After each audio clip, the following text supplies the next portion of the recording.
अस्सलामुअलैकुम guys, welcome back to another video. और आज हम दोबारा से गोल्ड को लॉन्ग टर्म एनालाइज करने वाले हैं। और यहाँ पर इस वक्त हम वीकली कैंडल को खोल के बैठे हुए हैं और यहाँ पर हम एक बहुत ही बड़ी रिजेक्शन कैंडल देख सकते हैं जिसकी एक बहुत बड़ी विक है। और इस विक को हम एज अ सपोर्ट एरिया भी कंसीडर कर सकते हैं। और इस सपोर्ट एरिया को कुछ ज़्यादा हम डिटेल में देखने के लिए हम डे टाइम फ्रेम पर जाएंगे। डे टाइम फ्रेम पर यही जो हमारे पास डेली कैंडल जो वीकली कैंडल की एक विक थी वो हमारे पास एज अ सपोर्ट एरिया है। और यहाँ पे पीछे हमारे पास एक आर एस फ्लिप एरिया भी है। अब आर एस फ्लिप क्या होता है? आर एस फ्लिप होता है जो कि एक एरिया पहले रेजिस्टेंस हो और बाद में वो सपोर्ट बन जाए।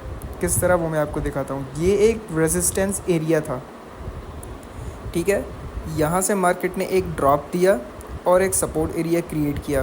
फिर यहाँ से एक पंप आता है और प्रीवियस रेजिस्टेंस ब्रेक होती है। फिर एक कन्फ्यूजन कैंडल बनती है।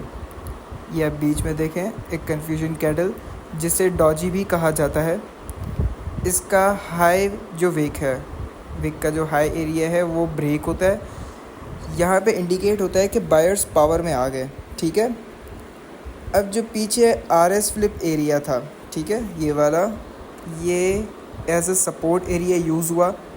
किस जगह पे? यहाँ पर, ठीक है। और यहाँ पे as a support area use होने के बाद यहाँ पे एक बहुत ही अच्छा खासा हमें बाइंग मूव देखने को मिला, ठीक है। अब दोबारा यहाँ पर एक कन्फ्यूजन कैंडल बनती है इस जगह पर। और फिर इसको हम मार्क कर देते हैं। इसकी हम ऊपर वाली विक करेंगे क्योंकि यहाँ पे बायर्स पावर में आ रहे हैं, तो बायर्स की ऑब्वियसली डायरेक्शन जो होती है वो अपसाइड होती है। तो हम कन्फ्यूजन कैंडल की ऊपर वाली विक को मार्क करेंगे।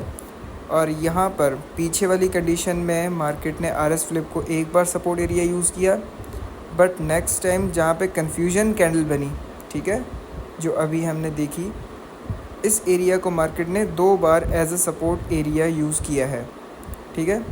इस चीज़ को हम दोबारा अभी फ्रेश मार्केट में देखने की कोशिश करेंगे। यहाँ पर हमें एक कन्फ्यूजन कैंडल देखने को मिलती है, ठीक है।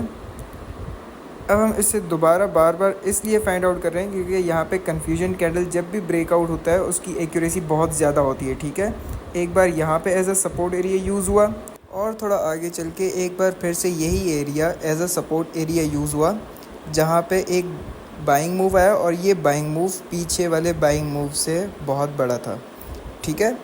अब इस वाले एरिया को मैं ज़्यादा रिकमेंड करने के लिए क्यों कह रहा हूँ वो मैं आपको रीज़न बताता हूँ। नीचे आप RSI को देख सकते हैं, ठीक है। अब RSI और चार्ट की आप मूवमेंट को ज़रा नोटिस करिएगा यहाँ पे, ठीक है। होता क्या है, अब सबसे पहला जो एक सपोर्ट एरिया था, ठीक है, जहाँ से बाइंग स्टार्ट होती है, वहाँ पर आप प्राइस देखो और यहाँ पे RSI देखो। RSI 38 लेवल पर है, ठीक है। और जो दोबारा ड्रॉप आता है, अब पहले आप प्राइस देखो 33.11, फिर 33.30 है, ठीक है। प्राइस डिफरेंस चेक करो, पहले वाला जो ड्रॉप है वो नीचे है और जो अभी वाला ड्रॉप आया है वो पीछे वाले ड्रॉप को ब्रेक नहीं कर पाया, ठीक है। ये वाला ड्रॉप ब्रेक नहीं कर पाया, लेकिन RSI आप देखो, RSI ब्रेक कर चुका है। जो प्रीवियस ड्रॉप था उसको RSI अभी वाले ड्रॉप में ब्रेक कर चुका है। 38 लेवल पर RSI अभी है और अभी वाला 32 पर है और पहले वाला 38 पर था, ठीक है। यहाँ पर हमें एक चीज़ का अंदाज़ा होता है कि जो अभी का सेलिंग मूव है वो ओवरसोल्ड होने के बहुत ज़्यादा करीब है। अब यह मार्केट को प्रॉपर्ली ओवरसोल्ड होने के लिए एक और बार ड्रॉप देना बहुत ज़्यादा लाजमी है। उसके लिए हम नियरेस्ट एरियाज़ फाइंड आउट करेंगे जहाँ से मार्केट ड्रॉप दे सकती है। तो यहाँ पे एक मुझे कन्फ्यूजन कैंडल दिख रही है जहाँ पे उसकी हम लोअर विक को मार्क करेंगे क्योंकि सेलिंग साइड जो होती है वो डाउन साइड होती है। तो यहाँ पे अब हम लोअर विक को यहाँ पे काउंट करेंगे, ठीक है। और दूसरा यहाँ पे मुझे एक FVG दिख रहा है, ठीक है, this one FVG fair value gap, वो गैप कैंडल्स के बीच का जो इस्तेमाल ना हुआ हो, ठीक है।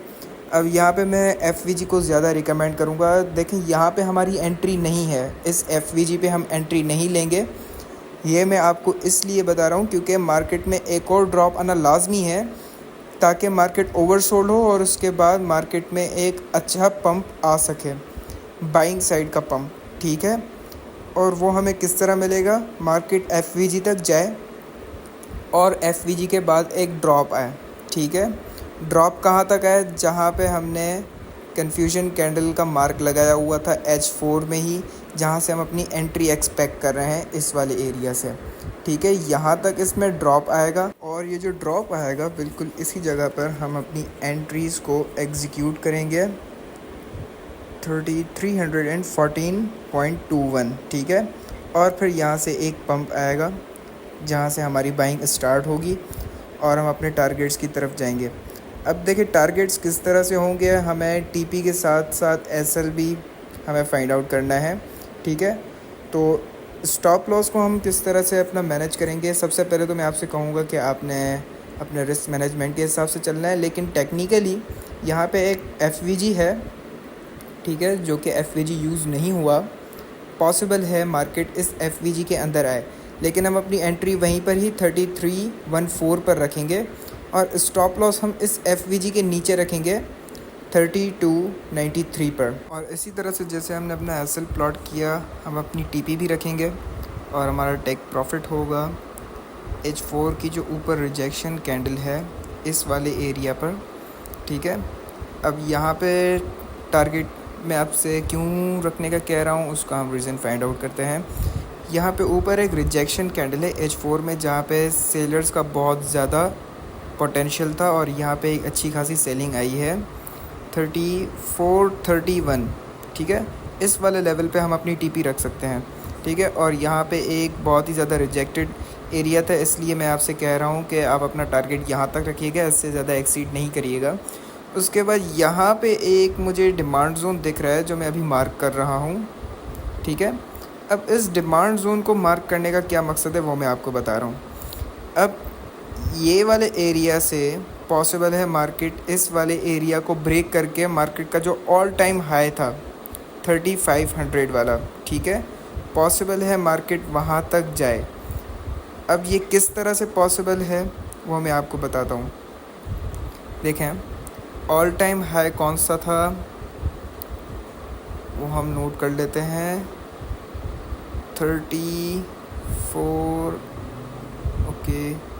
3499, ठीक है। ये था मार्केट का ऑल टाइम हाई, ठीक है।